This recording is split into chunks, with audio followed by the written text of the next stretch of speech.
Bonjour et bienvenue dans cette nouvelle vidéo, c'est Seb le Bilizien. Je vous propose aujourd'hui une visite de la fosse 11-19 de Lens.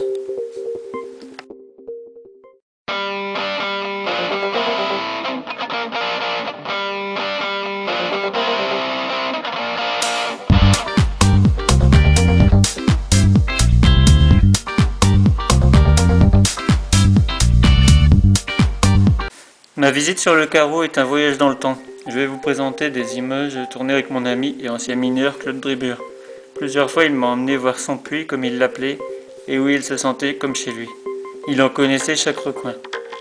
Pour Claude, la mine c'était de père en fils. Son père était au 11, lui au 19. C'était un ravaleur. Les ravaleurs ce sont ces mineurs chargés du creusement des puits. Et Claude a travaillé sur le 19. Mais Claude ne s'est pas arrêté là. Il a aussi construit son puits en allumettes. Et lorsqu'il a terminé, il a construit tous les puits des environs. Il a même figuré dans le Guinness des records. La mine, c'était sa passion, comme moi. C'est là qu'on se retrouvait. Je me souviens des visites que l'on faisait le soir en compagnie de mes parents. On assistait au grignotage progressif du lavoir et de ses annexes. J'étais vraiment fasciné par les installations du 11-19. Même l'odeur m'attirait. Je ne sais pas si c'est un mélange d'odeur d'huile, de charbon qui en résultait et qui a aujourd'hui disparu. Tout ça m'a profondément fasciné et c'est là que j'ai su que toute ma vie je serais un passionné par la mine. J'aimerais vous transmettre ce ressenti. Je vous propose un voyage dans le temps. Je vais d'abord vous faire un historique rapide de l'exploitation, puis de l'étape entre l'abandon, la démolition de l'essentiel de la partie charbon sur le carreau, la réhabilitation, puis l'état actuel.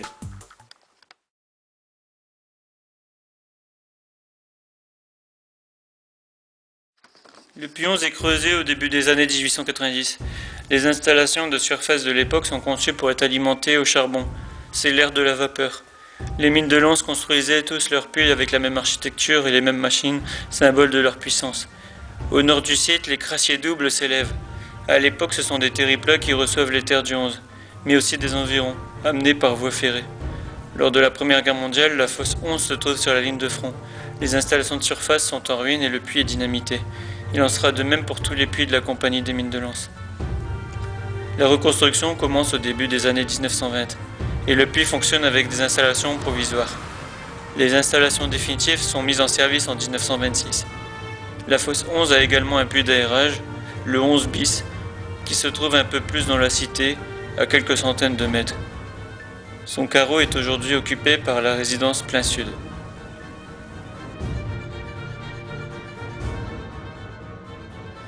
Après la nationalisation, il est prévu de concentrer les fosses de Lens sur un seul puits, le 19, dont le fonçage est décidé sur le carreau de la fosse 11. Les travaux commencent en 1954 et le puits entre en service en 1960. Il s'agit d'une tour d'extraction à polycup quadricable. C'est un nouveau système d'équipement de puits où la machine d'extraction est placée au sommet plutôt qu'au sol. Le puits a un double compartiment d'extraction. C'est-à-dire que 4 cages circulent dans le puits au lieu de 2 dans la plupart des puits comme le 11. Chaque cage peut recevoir 4 berlines de 3000 litres sur 4 plateaux. Le 31 janvier 1986, la fosse 11-19 ferme. C'est alors le début d'une longue période d'abandon, de vandalisme et de démolition qui durera près de 10 ans. Peu à peu, les bâtiments sont dépouillés. Les voies ferrées, les convoyeurs disparaissent, puis le silo à charbon, le lavoir et ses annexes. Après cette période, les bâtiments sont enfin sécurisés.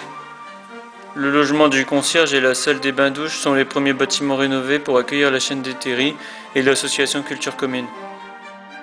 Suivra plus tard l'ancien magasin, la salle de paye atelier, puis le nouvel atelier, le poste de transformation et dernièrement la salle des machines.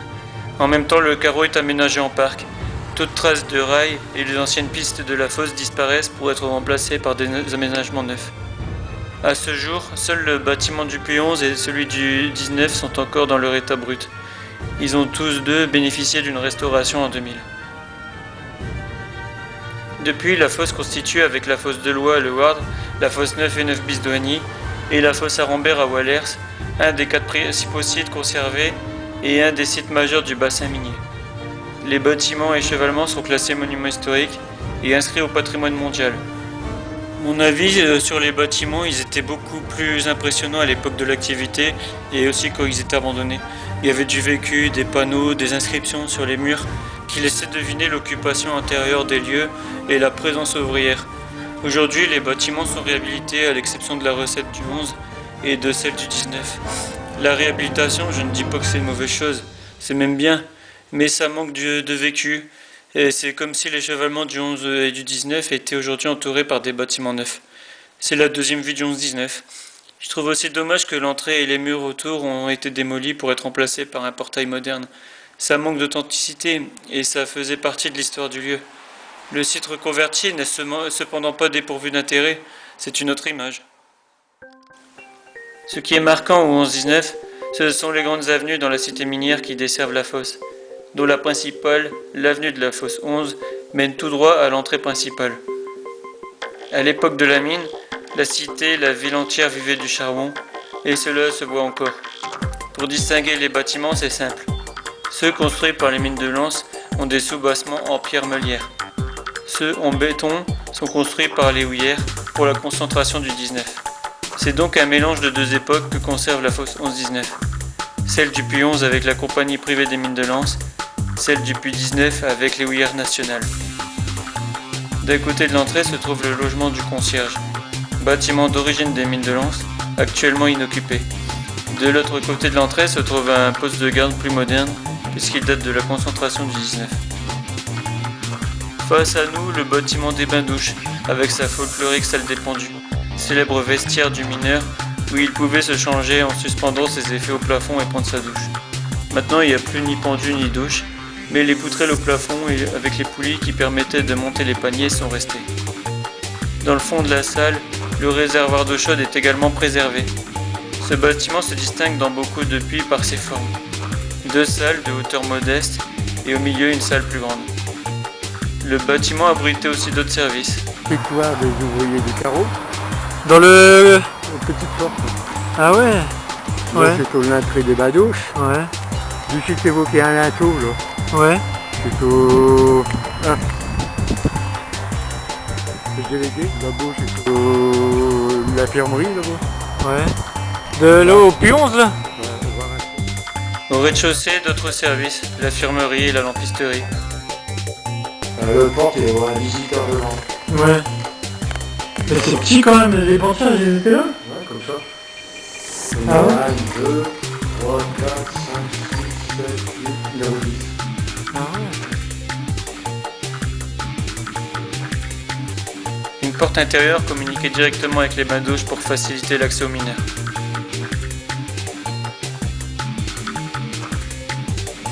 Une fois équipés de leurs lampes, de leurs outils, les mineurs grimpaient vers la cage en montant ce grand escalier.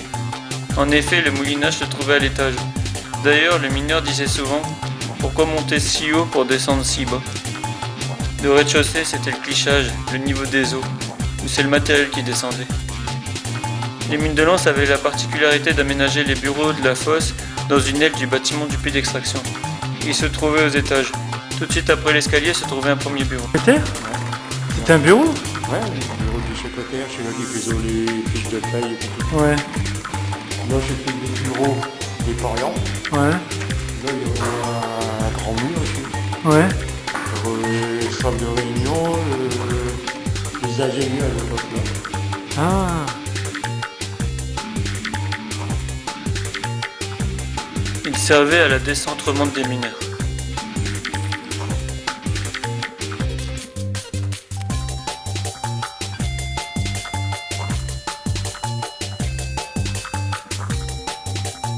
Ouais, puis on montait là, puis après, t'avais le deuxième étage. D'accord. Mais aussi pour la pointe pour l'extraction. Le surplus de charbon. Mhm.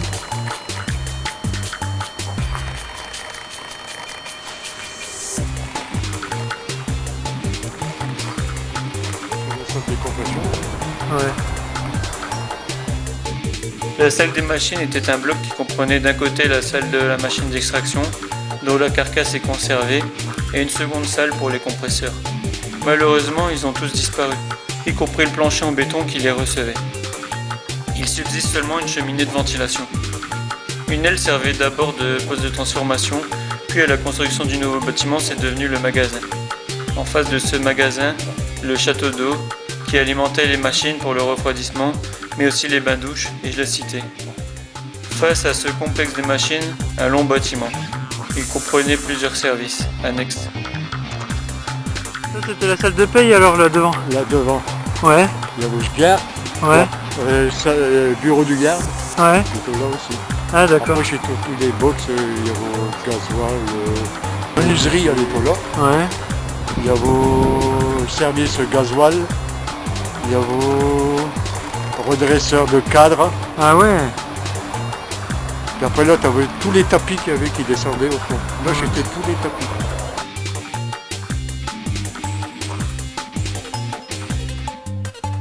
Il y avait les ateliers aussi. Là, les ateliers, je suis là-bas. Il a été construit avec la concentration du 19 sur l'emplacement d'anciennes écuries. Sa rénovation en 2008 l'a profondément modifié.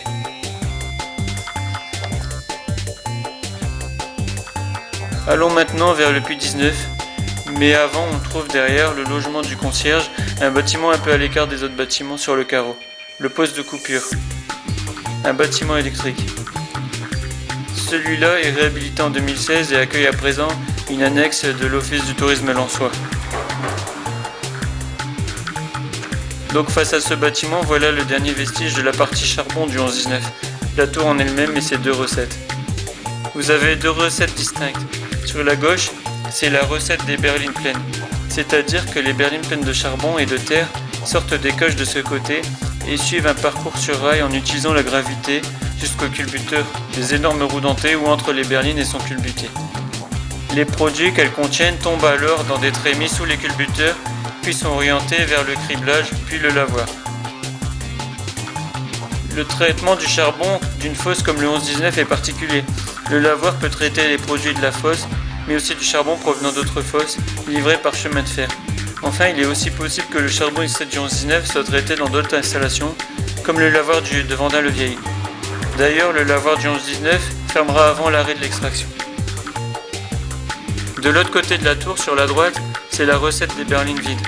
Les berlines vidées suivent un nouveau parcours qui les entraîne de l'autre côté du puits, où elles attendent de descendre à nouveau. Les niveaux inférieurs contenaient d'autres installations. D'un côté, des convoyeurs pour le transit du charbon et des terres, des installations de chargement en wagon pour l'expédition et aussi des ateliers. Et là, il réparait les berlines alors là-dedans. Là, à petite porte verte, Ouais. là, il réparait les berlines. Ah d'accord. Enfin, nous allons nous diriger vers les terris, mais avant nous pouvons voir encore deux vestiges miniers qui enjambent l'autoroute. Le premier, c'est le pont qui servait pour le chemin de fer. Le second, dont seuls les pieds sont visibles, est un vestige du convoyeur qui alimentait la mise à terri. Les terris étaient constitués par des schistes venant du 11-19. Auparavant, il y a eu jusqu'à 4 terris qui étaient alimentés par toutes les fosses de Lons.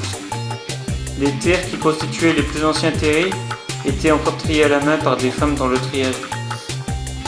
Les deux terris coniques préservés sont eux des terris constitués de schistes de lavoir, c'est-à-dire avec moins de 5% de charbon. Les terris du triage à la main peuvent en contenir 15%. Ces terris sont majoritairement constitués par des schistes noirs et rouges, 70 à 80%, du grès, qui est un élément sablonneux composé de mica, très dur, que les mineurs appelaient pierre à querelle, 20 à 25%, et de la pyrite de fer, 5%. Ces terris ont peu à peu été colonisés par la faune et la flore. On y trouve des plantes pionnières comme le poivre jaune, l'Osium flavum, qui retient les gouttes d'eau sur ses feuilles grâce à des poils et qui servent à l'hydrater. L'ancien bac à flamme est resté une zone humide et permet la reproduction de crapauds calamites et plus rarement de crapauds communs.